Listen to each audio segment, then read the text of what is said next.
Last time, we saw what happened in Trunks' timeline, although he returned pretty quickly, being the 10th member for Universe 7's team. So what happens next? We'll cover all that and more in this 5th part of What If Vegeta and Trunks Were Trapped. For the team's leader, Gohan is chosen. Thankfully, they don't get their last member last minute, so they have some time to prepare. First, they find out what Trunks has been up to in this time. Pretty much right after he went back home, he started training under future Whis as Beerus' rival, even unlocking the Super Saiyan God form for himself, which eventually got brought out in his ultimate form. That did kinda take a while without the ritual, so he's only gotten Super Saiyan God so far, not Super Saiyan Blue. But he's making good progress, and again, it's drawn out in his ultimate form anyways. But over the skip in time too, Vegeta's also been actively improving. Ever since the Universe 6 tournament, he's kicked it into high gear.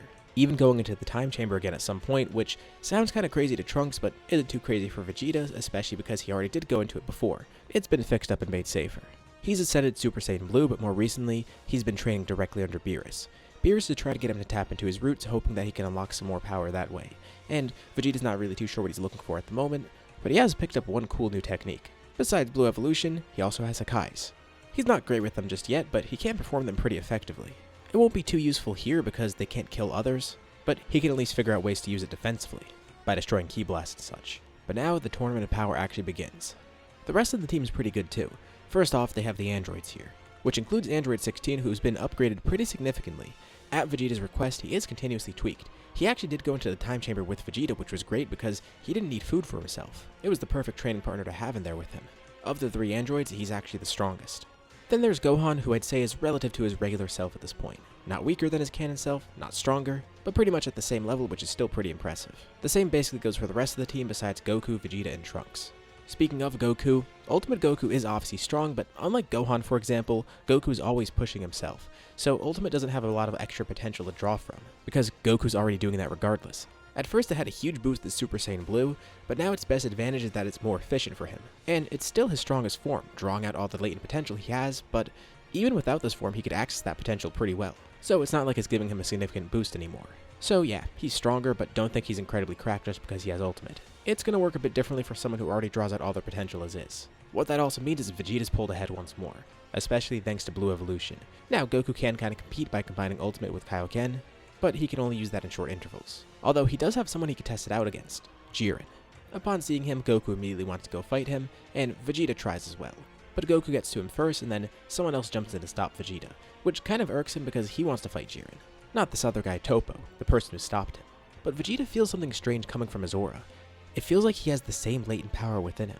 Normally Vegeta wouldn't do this with anyone else because it would be way too risky, but he charges a blast of destructive energy in his hands.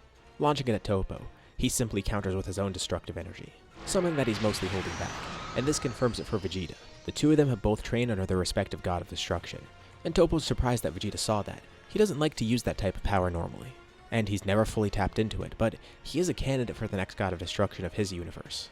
As for Vegeta, he's not an official candidate, but he is training under Beerus. Normally he'd have the earring on, but he didn't wear it here just in case other people would notice, because then people would know right off the bat that he could use Hakais. As Vegeta's fight with Toppo begins, Goku's fight with Jiren reaches a new level. He creates the Spirit Bomb, and everyone gives energy to it besides Vegeta because he's too preoccupied with his fight. Although at the last moment he notices and, just out of curiosity, decides to lend some of his power. Not a ton though, but Goku launches the Spirit Bomb, and then eventually falls in and unlocks Ultra Instinct Omen. Even though Goku is stronger here, it's not by a significant margin, so his first time unlocking Ultra Instinct lets him fight Jiren pretty much like normal. He is in pretty bad shape after his fight finishes, but the good thing is, they have a healer on their team. Somebody teleports in next to Goku. It's Trunks. That surprises Goku. Did he learn instant transmission? Nope, this is something he learned from Shin. Didn't Goku learn this as well? Well, Goku never looked into those techniques. Although Shin did mention he should have some extra abilities as a Kai. Even though he was never officially made a Kai, he did go through the ritual. And Trunks says there's another ability that Goku should be aware of. He places a hand on Goku and heals him. And it's not like Frieza where he just lends a partial bit of energy. Trunks fully heals Goku. This is huge. Goku grows from this, and more importantly, he's fully healed, which means he can fight at 100% again. He's got to learn what Trunks did. That's going to be really useful to use in fights, but he thanks Trunks for the help. Trunks returns to his fights, joining Gohan. He did want to see more of Gohan's power, especially because they both have the ultimate form, and Gohan's definitely grown a ton. As someone who also has Godly Ki now, Trunks is above him, but he's impressed with how much Gohan's changed. And before the tournament, he got to see what Gohan's fighting for too. Unlike future Gohan, this Gohan accomplished his dreams, and he has a family, which makes Trunks happy. Everything he did paid off in the end, and now he gets to fight alongside Gohan once more. Right now they're up against the rest of Universe 11. The androids are pretty fittingly taking on Universe 3. Everyone else gets locked into random one-on-ones, with Vegeta still fighting Toppo. Vegeta went into Blue Evolution, and Toppo is losing pretty badly. Basically, Vegeta's trying to draw that power out of Toppo. He knows Toppo's holding back, and of course, Vegeta's not going to like that. He wants to see Toppo's full strength, but it's going to take a lot of convincing for that. Thankfully, Vegeta has his own methods for this, and is able to push Toppo into transforming, forsaking everything, and going into his God of Destruction mode. Exactly what Vegeta wanted. But even with that full power showcased, Vegeta is still contending with him. He could actually fight in Super Saiyan Blue right now if he wanted to. But he's more happy that he just got Toppo to stop holding back. Plus, he's using this as an opportunity for himself, learning more about how those powers work. He didn't realize Toppo was holding back an entire transformation, and it makes him wonder, is this what Beerus was having him look for? He saw Kakarot just got that Ultra Instinct form, and whatever that is, it's definitely not what Beerus is leading Vegeta towards. It feels like something more akin to this, especially with how it uses destructive power. Vegeta wonders if he can go beyond like that. It would be overkill for him in this battle, but it's not that he needs it to win here. It's that he's using this fight as a chance to grow, specifically watching how someone else uses this power. So he levels with Toppo more, trying to learn how he accesses this and how he transforms into it. And Toppo's a bit surprised. Vegeta could utilize Hakai's, but he doesn't have a form like this. He should be able to draw out that power to a level like this, completely manifested as its own form. And as they fight more, Vegeta comes to see. A good chunk of it is due to mentality, and Beerus is watching pretty closely too. He's trying to lead Vegeta down this path. He needs to reinvent himself. Toppo's mindset right now is that of a god of destruction. Vegeta needs to get in that mindset. He continues fighting Toppo, trying to learn, and eventually, he does it. With a single attack, he knocks Toppo out of the ring as his aura transforms, becoming a lot more intense and feeling like that of a god of destruction, leaving the remaining gods confused, besides Beerus, who cheers along.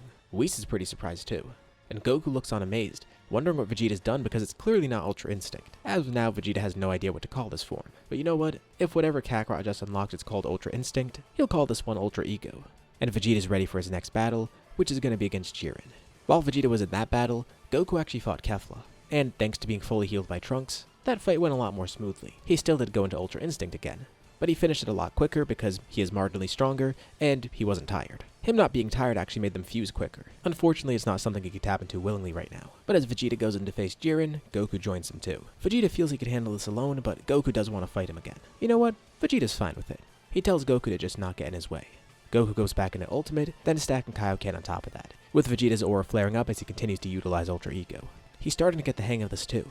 The more he fights, the more he grows. As his battle spirit increases, so does his power. And every so often he will take an attack from Jiren, but it makes him grow.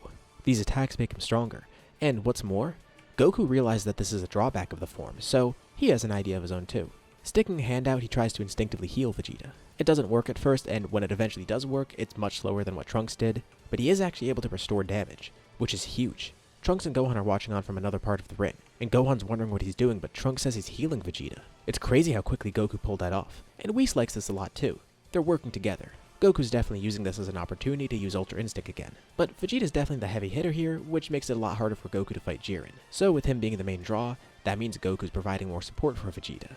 His form is a double-edged sword. When he takes damage, he grows, but still, he's taking damage. Although with a healer, that works around the issue. Pretty quickly, Jiren is pushed to his full power, but even that's not enough. Vegeta is continuously growing, and especially with Jiren showcasing more of his own power, that just makes Vegeta power up even further too. And with this, he's able to win the fight, knocking Jiren out of the ring. There's still a few other contestants left, but it's not too big of an issue right now. The only other big threat is Laza, but with how strong the team is right now, he's defeated pretty quickly too. And that leaves Universe 7 as the victor, with Vegeta chosen as the MVP.